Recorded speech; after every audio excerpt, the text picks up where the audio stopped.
Mr. Yes. Fletcher, another question on the in an interview with the Los Angeles Times on April 21st, you said that you told the Associated Press that the American government has created weather tampering techniques so that the New World Order will be able to starve millions of Americans and to control the rest. Would you explain what you were trying to say? Well, what I was trying to say is exactly what I said. There is weather control techniques. We have a complete package on that, which I did not bring, but I certainly will see to it that it is brought in for the record. Number one, the entire patents on the equipment. Number two, Senator Claiborne Pell's complete statement and story of his own that not only does it exist, but that we even utilized it as far back as the Vietnam War. You might want to touch base with Senator Pell. I just want to repeat before I turn to So yes, but we do have all that information. You're saying the government has created weather tampering techniques so that the, quote, New World Order will be able to starve millions of Americans. Worldwide. Millions of Americans, and to control the rest. Yes, sir, and that's my belief. As bizarre as that sounds, if somebody had told me that that equipment even existed 10 years ago, I would have thought they were nuts, sir. And at this point in time, we have all the documents to prove it. And if you think that 85 tornadoes takes place in the middle of our growing area by simultaneous accident, I'm sorry. With the equipment that's already set up internationally, and as bizarre as that is, it is proven and documented. We will supply you with those documents. As bizarre as that is, I would say that weather wars, and this is quoting actually Senator Claiborne Pell himself, that they are the greatest weapon ever created in the world, and that's the Senator's own statement. So yes, I do stand on that. Thank you, Mr. Fletcher. Thank you, Mr. Chairman.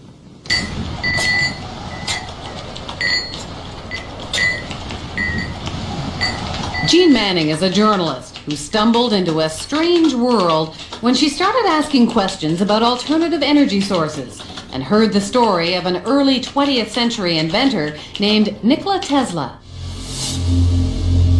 Tesla is almost a cult hero and an overlooked genius, and he has so many inventions that are at the basis of technologies that we have today. She went to a conference on Tesla and had a close encounter with a mysterious scientific researcher who became her deep throat, her Mr. X.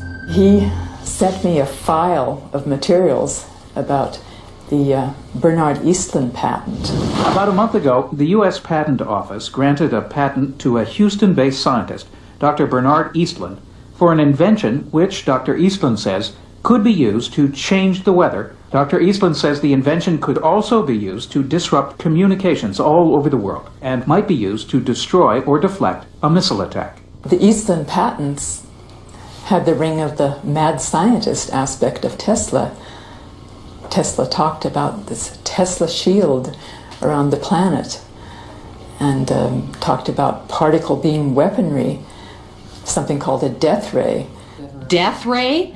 Jean wasn't sure where all this was leading until Mr. X called again. And he said, the maniacs are actually going to do it up in Alaska. Mr. X's maniacs were in the U.S. Pentagon, and he was convinced they were conspiring to build Bernard Eastlund's Sky Zapper under the guise of a nice little research project deep in the Alaskan bush called Haarp.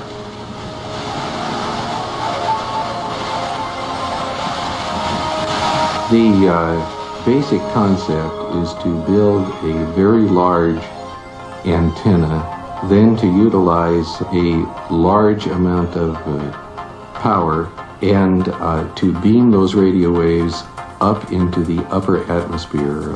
Have you approached the Pentagon with this invention? Yes, and what I'm not at liberty to tell you is the details of what that interaction has been. The word spread through the Alaskan bush, and soon a band of suspicious Alaskans set out to warn people about what they saw as the U.S. military's secret agenda.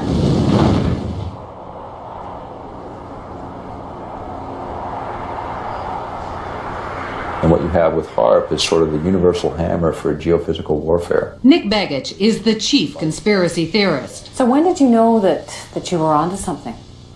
I think as soon as I saw the references to Tesla's work, and when I read Bernard Eastlund's original patents, I realized that what we really had here in Alaska was a prototype for a ground-based Star Wars weapon system. Haarp is a non-classified project run not by Bernard Eastland, but by the U.S. Army and Navy. The official Haarp story is told by one man, John Heckscher. It consists of several types of transmitting instruments and numerous scientific instruments that study the natural ionosphere and the ionosphere that has been perturbed by the instruments that we are building. The ionosphere is a sea of electrically charged particles in the upper atmosphere, and the instrument is a powerful radio wave transmitter. Does it have any military applications? The site itself is strictly a scientific research site. Perhaps the outcome of some of the science, perhaps some of the results could be applied in the military to military systems.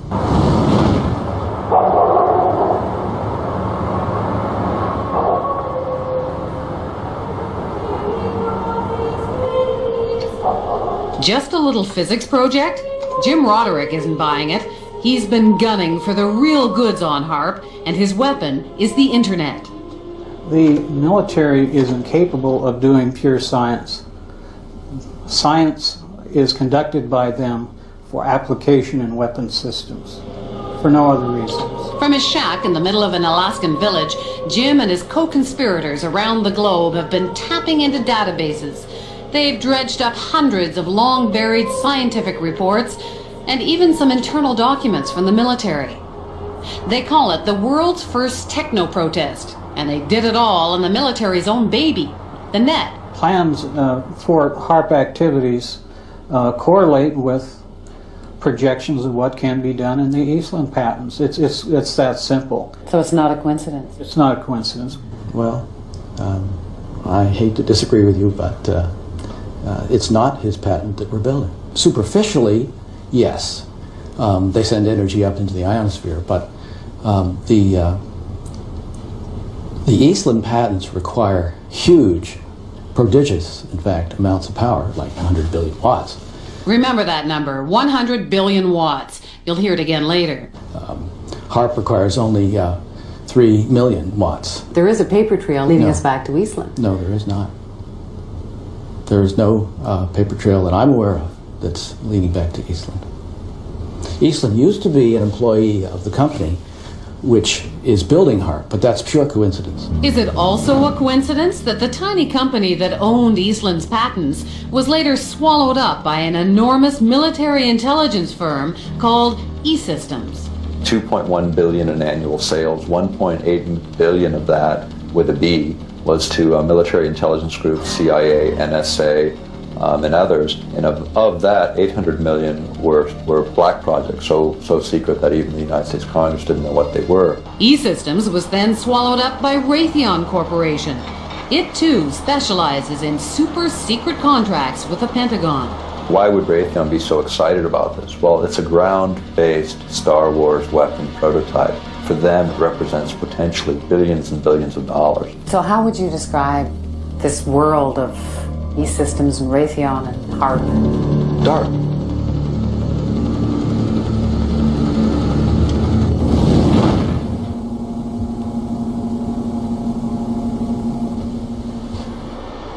There's a lot of people around here that have a really lot of strange ideas, and I think many of them are pretty bizarre. Michelle Angbritson keeps the Haarp computers from freezing up in between visits from the military scientists. Do you know, do you understand what they're doing here when the scientists come in? You mean when the scientists come in and shoot the beams up? Yeah, they're shooting the beams up, and I think that heats a little small space in the ionosphere, and then you've got guys that are sitting on computers, and you've got people putting up weather poles that measure weather and everything like that. I mean, there's something spooky going on here. There have been claims made by some scientists that that you could heat up the ionosphere and affect local weather. If you were to do Eastland patents, I have no doubt that's the case. Claims are being made that it could disrupt global communications. Global? Yes, No. that it could shut down another country's communication system and enhance Your No, own? Not Haarp. Not Haarp in As it is Alaska. now? No. But you couldn't disable any systems? Those that use, if the systems used a path which was accessible to the Haarp beam, yes. Starting to sound like Eastland's invention to you? Well, remember, John Heckscher says Haarp has nowhere near the power levels Eastland talked about. It seems like this entire thing has been a matter of disinformation. Eric Nashland understands the military. He spent 15 years in the service as a radio engineer. He knows deception. It came to our attention that there was a document, a technical memorandum, I think it was 195 or something like that. And reading right in the front of it, they said that, bottom line, although this is here, it does not constitute publication. It doesn't exist. It basically doesn't exist. So it was kind of like, wow, here's the document that doesn't exist. We're talking several hundred pages of document that, you know, doesn't exist on a project that is completely unclassified and open to the public. We got it through friendly folks in the right spots, but it really lays out, these are notes from a conference that really break down where they were going to use this technology and how this technology was going to be applied. Remember the 100 billion watts debate? Well, for Nick Begich, this document was pay dirt. And in the document that we uncovered, the actual desired level of these researchers is 100 billion watts, and there we're talking something closer to the order of what Bernard Eastland envisioned. You must be familiar with Technical Memorandum 195, which talks about a desired level of 100 billion watts. Which memorandum? Technical Memorandum 195. I'm not familiar with that number. Well, it's about 600 pages. And it's I mean, you may not acknowledge it because it hasn't been published, but it exists. I've seen it. I don't know what Technical Memorandum 195 is, because I haven't seen it. This is a published document. It's non-released. And it's the word games that John Heckscher plays and the word games the United States military plays, and it's the word games they continue to play, and those are the things that need to end. Zap incoming missiles, disrupt global communications, and engineer the weather. And ready? There's one more. Some people believe the technology being tested here could be used for sinister projects involving humans. Radio waves messing around with people's brain waves. And guess what? The military denies this one, too.